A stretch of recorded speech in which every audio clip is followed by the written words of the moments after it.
भाई इसको photo mention video बनाना mention मारना। हाँ हाँ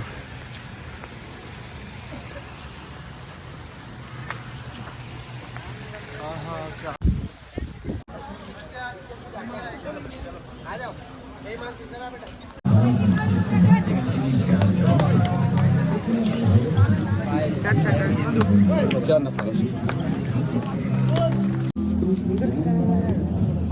हाँ उधर फास्ट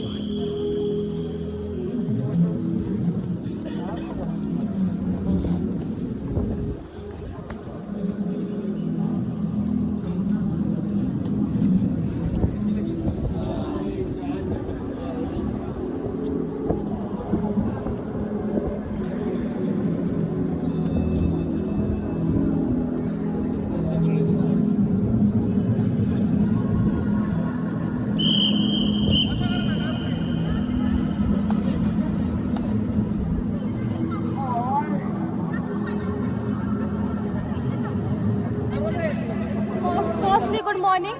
माने ओके सो आप पहली बार इस डोम में विजिट कर रहे हो तो मैं आपको डोम की इन्फॉर्मेशन देने वाली हूँ। ओके सो मैं आपको डोम की इन्फॉर्मेशन जो है वो गोल्डन गेट से देना स्टार्ट करूँगी, जहाँ से स्टार्टिंग पॉइंट है डोम का। गोल्डन गेट से आप जैसे एंटर करते हो, एंटर होने के बाद जब आगे आने के बाद ही आपको ना एंट्रेंस में गोल्डन कलर की बेल दिखी होगी जहाँ पे ओम का साइन एंड ट्राइडेंट रखा हुआ है। Have you observe that bell? Anyone? Yes. So that bell is called as world peace bell. क्या बोला जाता है उसको? World peace bell. Yes. And उसका रीजन क्या है वहाँ पे रखने का? उस पॉइंट पे अगर आप खड़े रहोगे एंड वहाँ से अगर आप सीधा डोम के ऊपर देखोगे तो डोम के ऊपर एक बहुत बड़ा कलश है from the outside. Okay you have to observe from outside. तो डोम के ऊपर एक बहुत बड़ा कलश है एंड उसके नीचे ही गॉडेस सरस्वती का टेम्पल है। So to get the blessings और view of the temple we have took the angle from upside and वहाँ से हमने वो बेल करेक्ट की है जिसको वर्ल्ड पीस बेल ऐसा बोला जाता है। ओके कमिंग फॉरवर्ड आगे आने के बाद जो कॉरिडोर था, पैसेज था, राइट, जिस फाउंटेन पूल का एरिया, वहाँ पे अगर आपने ऑब्जर्व किया होगा तो आपके लेफ्ट एंड राइट साइड पे कुछ पिलर्स पे स्टैचूज रखे गए थे। Have you observed it? Anyone? Okay so left side को जितने भी स्टैचूज है वो किसके हैं? Anyone? Yes, and right side को जितने वो सब संत एंड प्रॉफिट के, not only from India but from all over the world, जितने भी scientist, philosophers, authors and prophet हैं उनके वहाँ पे स्टैचू रखे गए। That's the reason that passage is called as knowledge corridor. What it is called? Yes, means it represent that you are walking from knowledge corridor towards the knowledge temple.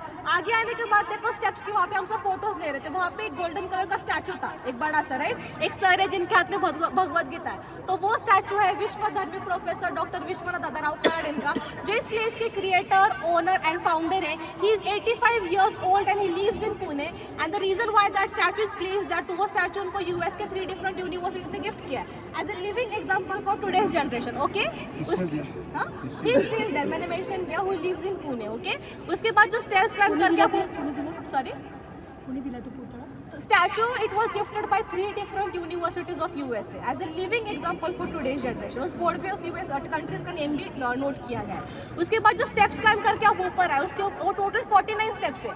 अगर आपने observe किया होगा तो आपको हर एक step पे Marathi and English में positive quotes लिखे हुए दिखे होंगे, राइट, जो हमको पीस, पॉजिटिव एंड रिलीजन का मैसेज देते हैं। ऊपर आने के बाद देखो आपको डोम के सामने ही दो टावर दिखे होंगे, राइट, मीनार जैसे, आगे 2 और पीछे 2, तो those are called as Mangal स्तंभ। क्या बोला जाता है उनको? यस, विच रिप्रेजेंट जो हिंदुइज्म में जो कलश होता है उसको बहुत इंपॉर्टेंट माना जाता है, तो हर मीनार के ऊपर कलश रखा गया, that's the reason it is called as Mangal Stambh. अभी कमिंग टू द पॉइंट, ये प्लेस बनाई क्यों गई थी? Okay I tell you why this place was made. So Vishwanath Karad sir को स्पिरिचुअलिटी से लेके साइंस तक की जर्नी दिखानी थी, means how science is connected to spirituality and how spirituality is connected to science. उसका एक एग्जांपल सर को दिखाना था, इसलिए जगह बनाई गई। अनदर रीजन मतलब इंडिया कैसे कंट्री जहाँ पे डिफरेंट कल्चर एंड रिलीजन के लोग आते हैं, हिंदू, मुस्लिम, सिख, ईसाई, तो सर को कौन से भी कास्ट में डिफरेंस नहीं लाना था, हर एक कास्ट को, हर एक रिलीजन को सेम प्लेटफॉर्म पे रखना था। इसलिए उन्होंने डोम के सेंटर में आप देख सकते हो हर रिलीजन का साइन सिंबल करके ये बेल कनेक्ट की गई है। So this bell is called as harmonic bell. इस बेल का मैकेनिज्म मैं दिखाऊंगी। This is one of the simple example of science. Okay अभी मैं आपको डोम के मेजरमेंट बताती हूँ। डोम का जो पूरा सेटअप है वो 24 पिलर्स पे हुआ है। कितने पिलर्स पे हुआ है? 24। जो आपको व्हाइट कलर के पिलर देख रहे हैं इनसाइड से, राइट? तो 24 रखने का रीजन मतलब it represent 24 hours of the day, इसलिए 24 पिलर्स है। डोम की जो हाइट है वो जमीन से लेके मतलब from the apex of land till the top it is 263 feet, okay. And इसका जो डायमीटर है ये 160 फीट का है।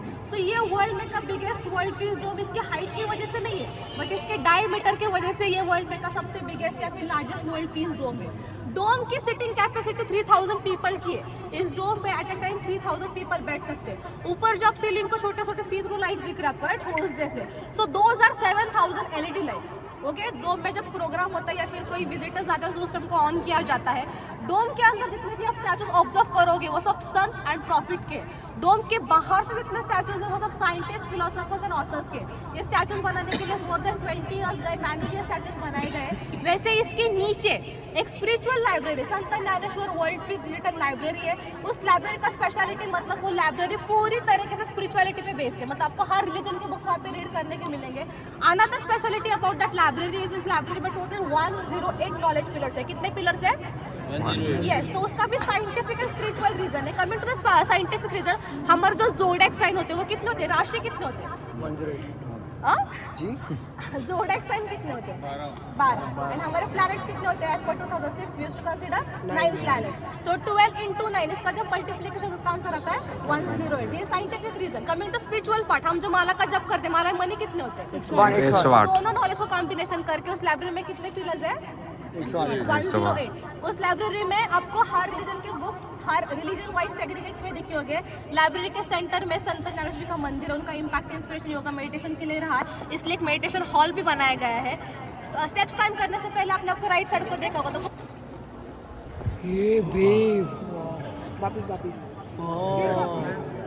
Right. I will do it one, just now थोड़ा साइड को हटो, जो खड़े वो थोड़ा साइड को हटो, ओके। तो मैं इसका स्पाइरल में करती हूँ, स्पाइरल तो मैं इसका एक्शन अभी स्पाइरल में रखती हूँ। जिनको रिकॉर्ड करना अभी कर लो वापस से, and do not touch this bell once it is done. मैं wait Yes, I'll wait. Yes, I'm waiting. या start Just tell me when you are ready. Start.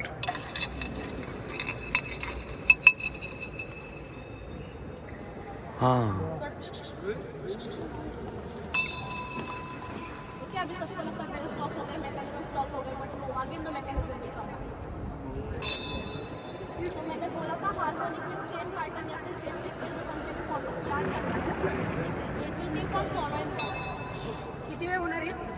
Now you should tell me, question में पूछने वाली थी आपको, any idea नहीं कब रुकेगी? जब तक हम बट मैं तो कोई फोर्स दे रही नहीं उसको, तो मैं कैसे दूँ? क्या लग्जरी है भी। इधर ओए दे सामने सामने।